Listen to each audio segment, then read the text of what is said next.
महर्षी विठ्ठल रामजी शिंदे. महर्षी विठ्ठल रामजी शिंदे यांचा जन्म कर्नाटकातील जामखिंडी येथे 23 एप्रिल 1873 रोजी झाला. त्यांचे लहानपणीचे नाव तुकाराम होते. इसवी सन 1898 मध्ये त्यांनी प्रार्थना समाजाची दीक्षा घेतली. 1901 मध्ये त्यांनी प्रार्थना समाजाच्या सहाय्याने युनिटेरियन या धर्मपंथांची शिष्यवृत्ती मिळवून ऑक्सफर्डला जाऊन मँचेस्टर कॉलेजात तौलनिक धर्मशास्त्राचे शिक्षण घेतले. इंग्लंडहून परत येताना ॲम्स्टरडॅम येथील आंतरराष्ट्रीय उदार धर्म परिषदेमध्ये त्यांनी हिंदुस्थानातील उदार धर्म हा प्रबंध वाचला. त्यांनी तरुण ब्राह्म संघ काढला.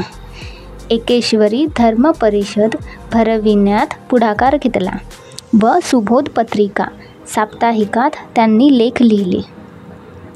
1905 मध्ये अहमदनगरजवळ भिंगार गावी अस्पृश्य बांधवांच्या सभेला निमंत्रित म्हणून गेले. 1906 मध्ये अस्पृश्याला प्रश्नांची सोडवणूक करून त्यांचा उद्धार करण्यासाठी त्यांनी मुंबई येथे डिप्रेस क्लास मिशनची ही संस्था स्थापन केली. 1910 मध्ये जेजुरी येथे मुरळी प्रतिबंधक सभा भरवून समाजाचे लक्ष मुरळ्यांकडे वेधले. 1917 मध्ये भारतीय राष्ट्रीय काँग्रेसच्या अधिवेशनात अस्पृश्यता निवारणासंबंधीचा ठराव संमत व्हावा म्हणून पुढाकार योजना.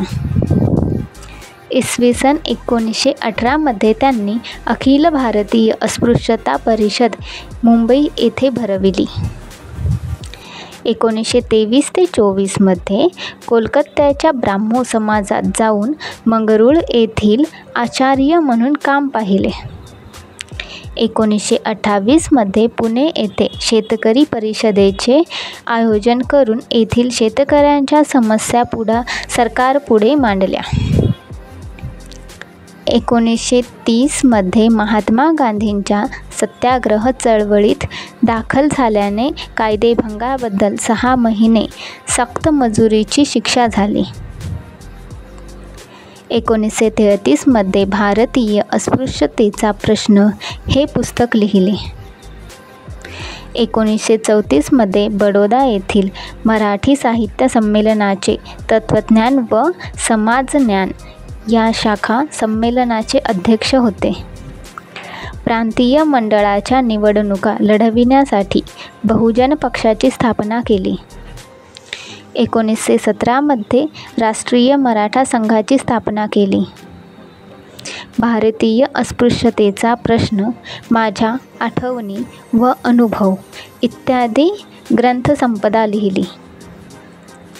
महर्षी शिंदेंचा उपेक्षित राहिलेले कर्मयोगी असा गौरव केला जातो.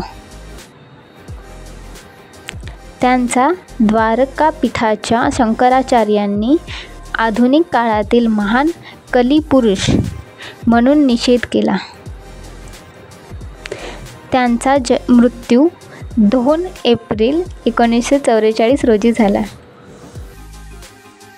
कर्मवीर भाऊराव पाटील.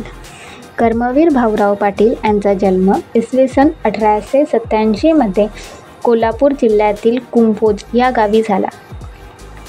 त्यांनी काही काळ ओगले क्लास वर्क व किर्लोस्कर ब्रदर्स लिमिटेड या कंपन्यांचे फिरते विक्रेते म्हणून काम केले. 1910 मध्ये भाऊराव पाटील यांनी दुधगाव येथे दुधगाव शिक्षण प्रसारण मंडळ या नावाची संस्था स्थापन केली. त्यामार्फत 1911 मध्ये दुधगाव विद्यार्थी आश्रम हे वसतिगृह सुरू केले. 1919 मध्ये त्यांनी काले येथे रयत शिक्षण संस्था स्थापन केली.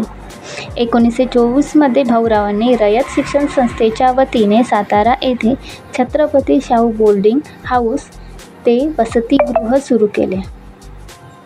1924 मध्ये ते साताऱ्याला राहायला गेल्याने रयत शिक्षण संस्थेचे मध्यवर्ती कार्यालय साताऱ्याला हलविले.